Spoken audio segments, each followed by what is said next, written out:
Halo Nadia, Halo Prof, apa kabar?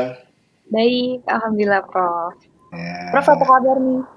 sehat-sehat di tengah-tengah itu musim gugur warna-warni di belakang saya. Alhamdulillah. Oke deh Ya, Prof. gimana? Hari ini kita bicara apa ini? Nah, kalau kali ini kita mau, seperti biasa sih Prof, melanjutkan episode-episode sebelumnya. Kalau kali Ya, ini kita mau bahas ini Prof, mudahkah melakukan evaluasi? oke.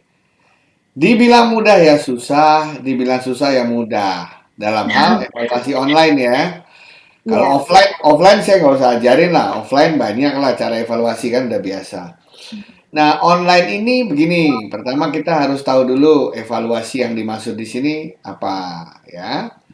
Nah, evaluasi itu kan ada dua jenisnya. Yang namanya evaluasi formatif dan evaluasi sumatif.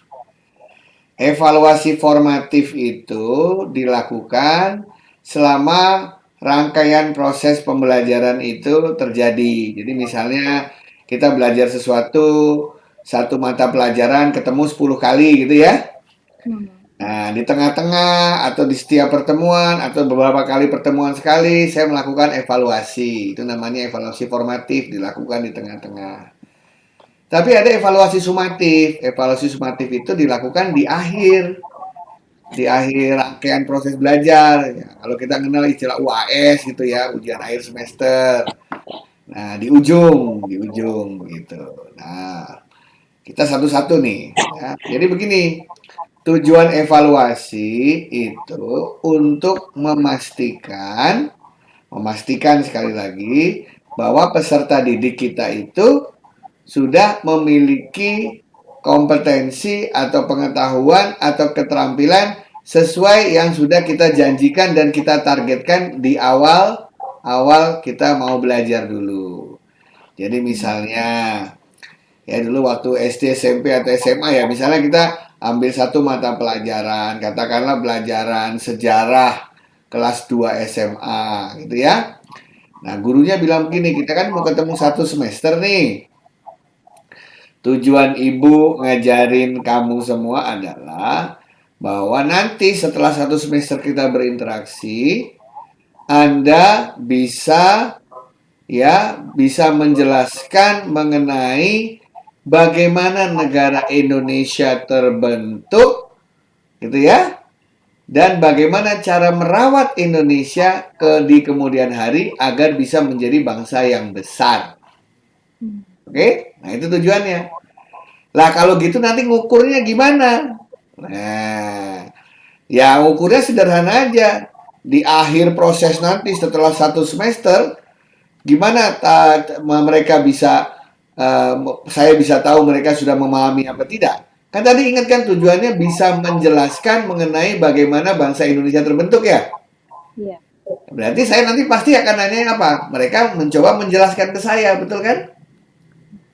Nah, kalau itu soalnya di offline, saya kasih judul soalnya misalnya, jelaskan mengenai sejarah berdirinya Republik Indonesia. Ada waktu 2 jam. Saya bisa ngawasin semua tuh di kelas, ya nggak Nadia? Hmm. Betul. Nah, tetapi kalau online saya kasih soalnya kayak begitu, apa yang terjadi? Ya, mereka pakai pada browsing. Iya. Mereka nyontek, tanya kiri kanan. Nah, berarti nggak begitu caranya kalau online. Gimana cara Hmm. saya? Misalnya versi saya ya. Hmm. Versi saya, misalnya saya punya 40 peserta didik. Itu saya schedulein, satu hari kan 8 jam ya. Nah, satu hari akan ada 16 anak ngobrol sama saya, masing-masing setengah jam. Jadi satu hari saya akan ketemu dengan 16 anak, betul ya? Hmm. Kayak ketemu praktek dokter gitu loh Nadia. Nah, waktu saya berhadapan dengan anak-anak itu, baru saya tanya satu-satu. Ayo, menurut kamu, kenapa Indonesia kok merdekanya lama sih? Gitu. Kenapa sih waktu dulu dijajah Belanda susah banget merdekanya? Wah, saya tanya-tanya kayak ngobrol aja gitu. Hmm. Kalau dia bisa menjawab, dia bisa menjelaskan, saya bisa punya kesimpulan bahwa mereka sudah memenuhi target pembelajaran yang saya rancang. Begitu. Nanti begitu selesai, pasti dia ngasih tahu temennya, bener nggak? Nanti ditanyanya kayak gini, bener Wow, nggak? Eh, iya gitu, Prof. nanti temennya ganti lagi, lain lagi pertanyaannya. Hmm. Saya akan bilang begini, tokoh sejarah siapa sih yang paling kamu kagumi sampai Indonesia bisa merdeka? Kenapa kamu kagumi? Dalam hal apa? Ketika dia lagi ngapain? Nah, ya kan? Lain lagi dia. Jadi artinya saya ingin memastikan bahwa mereka semua dapat menjelaskan mengenai bagaimana negara Indonesia sampai bisa berdiri, bisa merdeka dan lain sebagainya. Itu evaluasi yang di ujung, namanya evaluasi sumatif. Kalau yang evaluasi formatif tuh kalau kita kenal seperti ujian mendadak gitu loh, kalau kita lagi sekolah ya kan. Tiba-tiba ujian mendadak, wah panik semua gitu kan. Nah, kalau ujian formatif tiba-tiba kalau online ya, tiba-tiba Nadia dapat WA dari saya, dari guru. Terus diklik WA itu, langsung masuk ke soal multiple choice. Dikasih waktu 10 menit menjawab 5 soal. Wah, itu tiba-tiba. Ya, saya untuk ngelihat apakah memastikan anak-anak saya belajar nggak sih selama seminggu kita nggak ketemu ini, ya kan? Nah, bukan untuk menilai atau menghukum mereka, bukan. Tapi untuk memastikan bahwa strategi pembelajaran saya tepat. Ya, misalnya begitu saya kasih ujian mendadak begitu hasilnya jelek semua. Ya mungkin saya yang salah, bener nggak? Mungkin saya ngajarnya terlalu cepat. Mungkin saya ngajarnya kurang memberikan motivasi. Mungkin soal yang saya buat terlalu susah.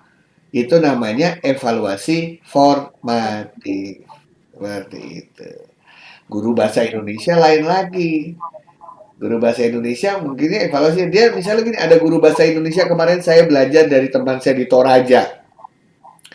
Jadi selama pandemi itu karena semua serba terbatas, dia punya tujuan pembelajaran sederhana. Apa itu? Anak-anak setelah mengikuti proses belajar mengajar bersama saya selama 4 bulan, di ujungnya nanti mereka bisa membuat cerita versi mereka sendiri. Gitu. Nah, selama perjalanan, gurunya WA-WA-an. Ayo, kamu mau menceritakan mengenai apa? Apa yang kamu senangi? Gitu, ya kan? Nah, kemudian coba kasih tahu alur ceritanya kayak apa yang singkatnya. Bikin alur ceritanya dengan cara kamu cerita taruh di YouTube nanti Bapak lihat di YouTube seperti apa. Nah, habis itu ketemu lagi itu udah bagus yang di YouTube. Sekarang ditulis ayo satu halaman. Nanti kasih ke Bapak, Bapak ngelihat satu halaman. Sampai di ujungnya nanti ternyata apa? Jadi cerita. Tiba-tiba saya punya 40 cerita dongeng versi mereka sendiri. Artinya pembelajarannya berhasil. Evaluasinya dengan cara saya membaca cerita mereka. Nah, kayak begitu-begitu Nadia. Jadi evaluasinya juga harus yang menyenangkan, jangan bikin stres. Jangan yang Jadi kalau ya, iya kalau online tuh justru evaluasinya banyak lebih menyenangkan. Soalnya kalau offline kan kita tahunya cuma UAS, ujian di kelas, bener nggak? Iya, benar, benar. Kuis mendadak, kuis terjadwal, boring, ya kan? Tapi kalau online banyak kemungkinan. Gitu. Misalnya apa? Kamu suruh cerita di YouTube, nanti nilainya tergantung berapa yang thumbs up, berapa yang thumbs down. Nah, itu. Ya kan? Itu juga bisa. Iya, Jadi Prof. yang mengevaluasi bukan saya, tetapi orang lain yang mendengar ceritamu. Benar kan? Nah, Berarti melalui sosial media tuh juga bisa ya, Prof? Kan dari apalagi iya. Ditaruh di sosial media kan? iya, iya. Soalnya banyak banget kan, Nah, Prof, yang sekarang kayak gitu juga kita tugas-tugas lihat dari komennya ya, iya, dilihat dari dari komennya. komen, dari likes gitu. Nah, begitu. Jadi sebenarnya kesempatan evaluasinya itu makin beragam, makin menarik yang dulu belum pernah dirasakan oleh guru maupun siswanya. Hmm, gitu. Contoh misalnya mau belajar bahasa Inggris, gimana caranya?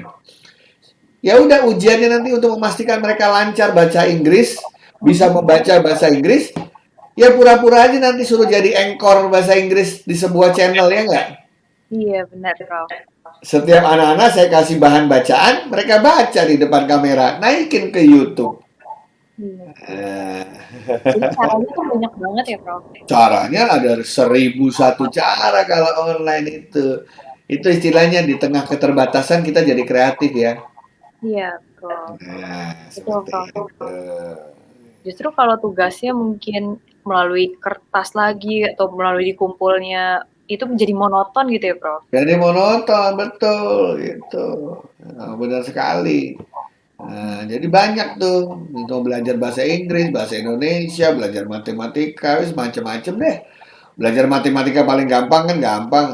Coba bikin pendapatan dan pengeluaran ayahmu selama 3 bulan pandemi, catet, ya kan? Dia belajar kan pengeluaran untuk apa aja, satuannya berapa, harganya berapa, tabungannya orang tua nanti naik berapa persen segala, jadi lebih banyak sebenarnya.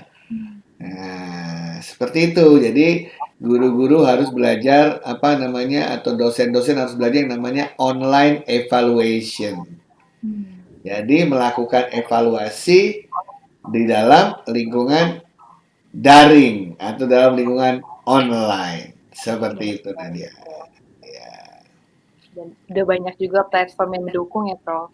banyak sekarang, apalagi kalau anak sekarang senangannya yang sambil main sambil dinilai kayak game itu kan Iya, sebenarnya evaluasi kan. iya, Udah betul. sampai level berapa? Ya, nilainya berapa? Berhasil ngumpulin harta berapa? Kalau di game-game online kan gitu ya. Iya, Udah betul. jalan sampai kemana? Udah mengalahkan siapa aja? Nah, prinsip-prinsip game itu kita pakai supaya anak-anak termotivasi. Hmm. Gitu. Oke? Oke, Prof. Jadi gampang ya evaluasi sekali lagi. Kuncinya kan di kreativitas.